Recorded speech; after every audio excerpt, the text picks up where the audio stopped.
Здравствуйте! Посмотрите видео до конца, чтобы узнать мои фишки и секреты. Ставьте лайки, не забудьте подписаться и нажать на колокольчик.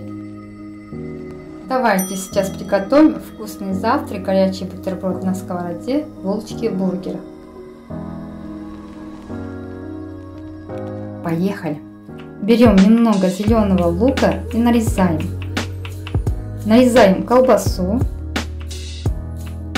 Булочку для бургера нарезаем пополам и обжариваем на сковороде.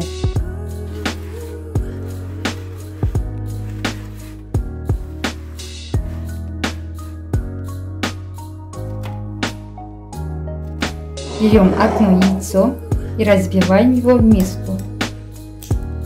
Добавляем щепотку соли. Добавляем перец. Перемешиваем.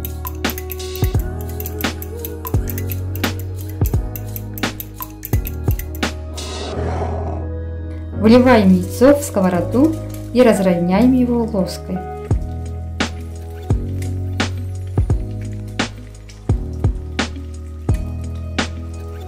В центр выкладываем немного натертого сыра, ломтики колбасы, кусок сыра и посыпаем зеленью. По желанию между пластами колбасы можно добавить слой свежего помидора, тоже будет очень вкусно. Заворачиваем конвертиком и пожарим 1-2 минуты. Нижний кусок поджаренной булочки смазываем кетчупом.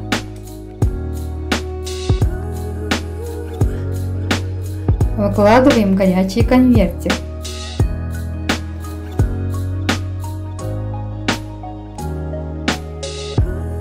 Накрываем верхней части булочки.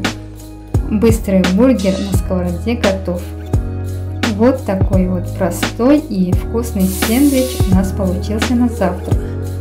Несмотря на всю простоту самого рецепта, горячие сэндвичи получились очень вкусными и сытными.